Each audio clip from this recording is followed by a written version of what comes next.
A man is walking home late one night when he notices a woman standing in the shadows. $20, she whispers. He hesitates.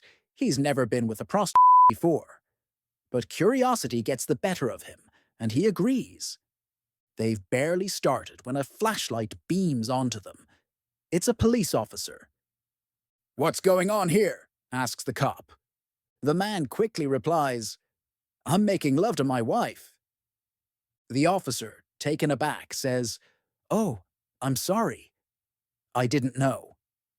The man shrugs and mutters, "To be honest, neither did I until you shone that light on her face." One dot, dot, dot, dot. A man came home from work with two black eyes. "What happened to you?" his wife asked. "I'll never understand women," he replied. "I was riding up an escalator behind a pretty young woman when I noticed her skirt was stuck in the crack of her ass. So I pulled it out, and she turned around and punched me in the eye." "I can understand that," said his wife. "But how did you get the second black eye?" "Well," the husband said, "I figured she liked it that way, so I pushed it back in." Irande. Wife asked her husband a question in a very seductive way. With a seductive smile, a wife asked her husband, "Have you ever seen $20 all crumpled up?" "No," he replied.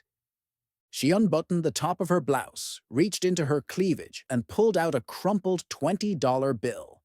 He smiled and took it. Then she asked, "Have you ever seen $50 all crumpled up?" Excitedly, he shook his head. She lifted her skirt, reached into her lingerie, and pulled out a crumpled $50 bill. He took it, breathing faster. Finally, she asked, "Have you ever seen $50,000 all crumpled up?" "No way," he exclaimed. She smirked and said, "Good. Go look in the garage." Three dots. A wife was in the middle of preparing breakfast, frying eggs for her husband. Suddenly, he stormed into the kitchen, panic written all over his face. "Be careful." "Careful. You need more butter. Too many eggs, way too many at once. Turn them. Turn them now." He was practically shouting as he moved closer to the stove. "We need more butter. We're going to run out. They're going to stick. Oh my God, what are you doing? Turn them. Don't you ever listen when you cook? Ever." The wife, standing frozen, stared at him in disbelief. "What is going on with you? I know how to fry eggs. You think I don't?" The husband took a deep breath, his expression settling into one of calm realization. "I just wanted to show you what it feels like when I'm driving." He's now recovering in the hospital. Nanga, an elderly cowboy named Slim Joe, was recounting his first visit to a big city church to his fellow cowboys back on the ranch. Slim started, "When I got there, they had me park my old truck in the corral." Cowboy Slick, a bit more experienced with city ways, interrupted. "You mean the parking lot?" Slim nodded. "Yeah, that's it. Then I walked up the trail to the door." Slick corrected him again. "You mean the sidewalk?" Slim shrugged. "Well, I guess. Once I got inside, this city slicker fella came up to me." Slick, growing a little impatient, said, "That would be the usher." Slim continued, "All right, the usher. He led me down the chute." Slick groaned. "You mean the aisle?" Slim carried on. "Then he took me to a stall and told me to sit there." Slick rolled his eyes and muttered, "Pew?" Slim grinned and said, "Yeah, that's what the pretty lady said when I sat down next to her." Punch. One day, the wife comes home, flaunting a dazzling diamond ring. "Where did you get that?" her husband asks, curious. "Oh," she replies, "my boss and I played the lottery, and we won. So I bought it with my share of the winnings." A week later, she walks in wearing a luxurious, shimmering fur coat. "Where did you get that coat?" her husband asks again. Well, we won the lottery again, so I used my share to buy it, she says, smiling. Another week passes, and she drives up in a sleek, fire-red Ferrari. You guessed it, more lottery winnings. That evening, she asks her husband to draw her a nice warm bath while she gets ready. When she steps into the bathroom, she finds the tub barely filled, just enough to cover the drain plug. What on earth is this? She asks, confused. Her husband looks up and says, Well, we wouldn't want to get your lottery ticket wet, now would we? Aru. The professor presented a large cage containing a male rat, which was positioned in the middle of the enclosure. Next, the professor placed a piece of cake on one side of the cage and a female rat on the other side. The male rat immediately ran toward the cake and began eating it. The professor then removed the cake and replaced it with a piece of bread. Once again, the male rat ran straight to the bread. This experiment continued, with the professor switching the food items after each trial. In every instance, the male rat focused solely on the food, never showing any interest in the female rat. The professor concluded this experiment demonstrates that food is the greatest source of strength and attraction. At this point, a student from the back of the room raised his hand and said, Professor, why don't you try changing the female rat? This one might just be his wife. Saad Shumlov. Little Johnny had failed his law exam and decided to strike a deal with the professor. Johnny. Sir, do you claim to know everything about law? Professor. Of course. Johnny. All right then. If you can answer my question, I'll accept my grade. But if you can't, you'll have to give me an A. Intrigued, the professor agreed. Johnny then asked, What is legal but not logical? Logical but not legal, and neither legal nor logical. The professor thought long and hard, but no answer came to him. After hours of pondering, he admitted defeat and reluctantly gave Johnny an A. The next day, determined to solve the puzzle, the professor posed the same question to his class. To his astonishment, every student raised their hand. He called on one of them and repeated the question. The student replied, Sir, you're 65 years old and married to a 28-year-old woman. That's legal but not logical. Your wife is having an affair with a 23-year-old man.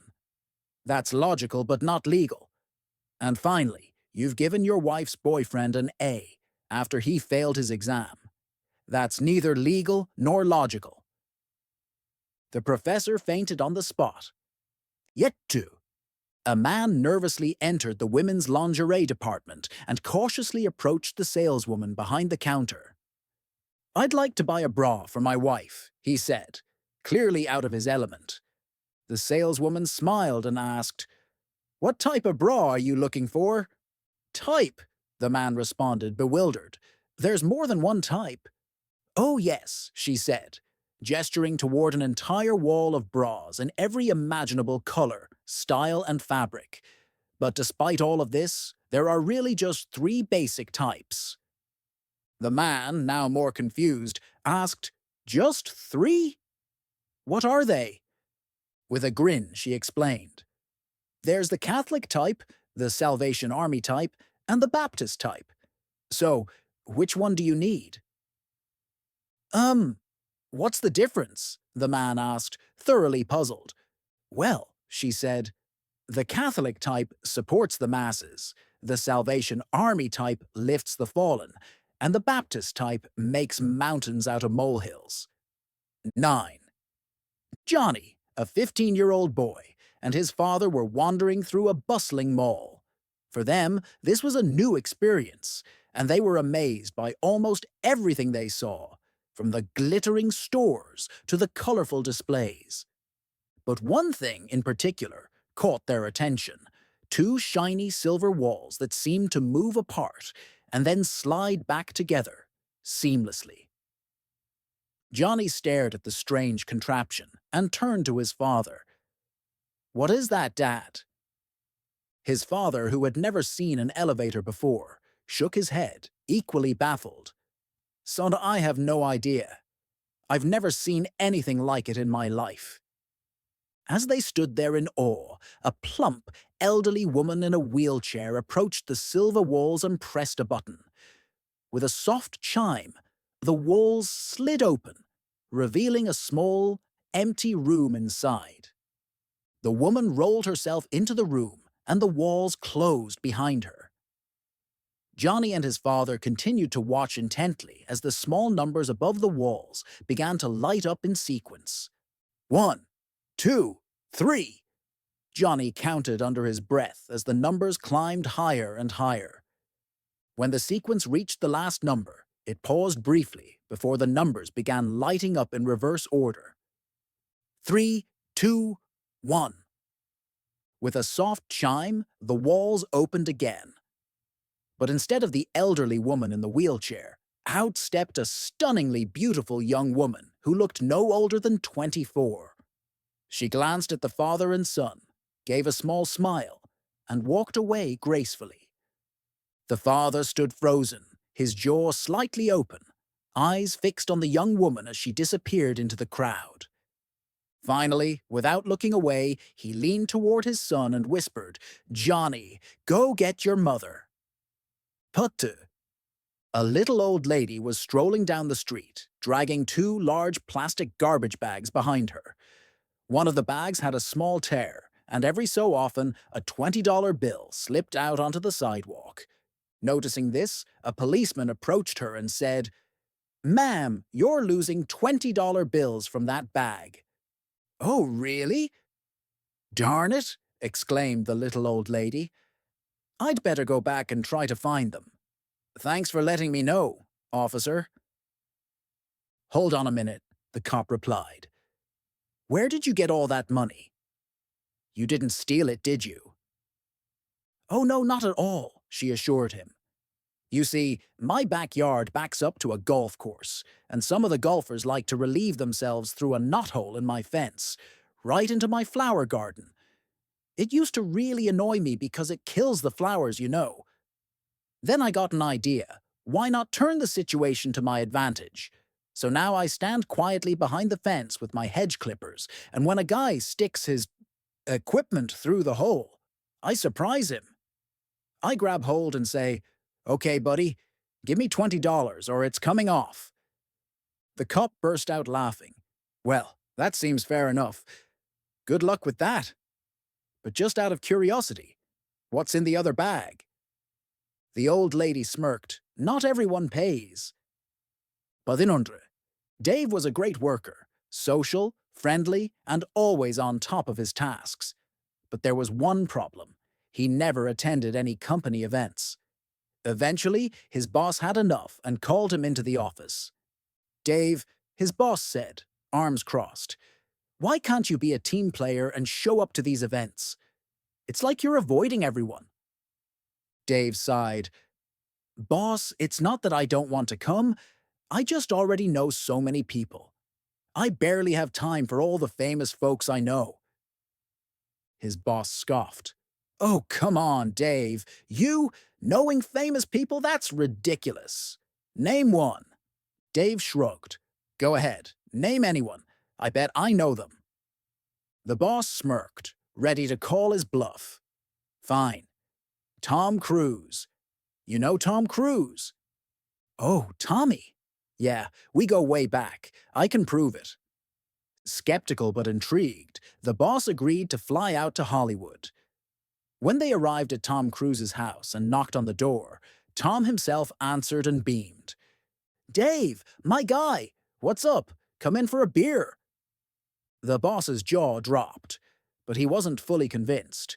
"Okay, that was a lucky guess. Name someone else." Dave grinned. "Go ahead." "President Xavier. Old buddy of mine.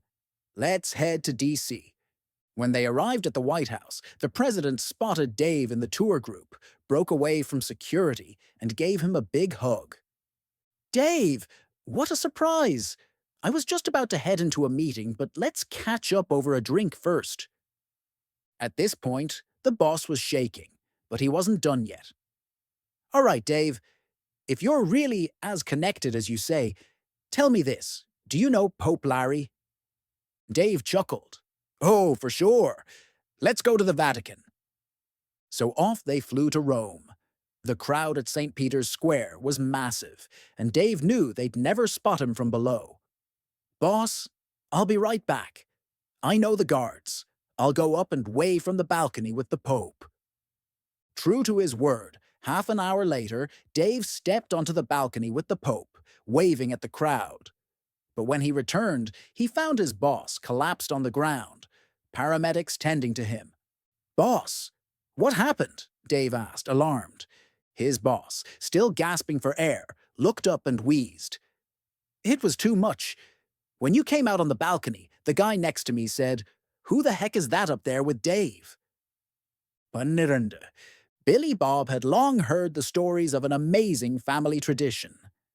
It seems that his father, grandfather, and great-grandfather had all been able to walk on water on their 18th birthday. On that special day, they had each walked across the lake to the pub on the far side for their first legal drink.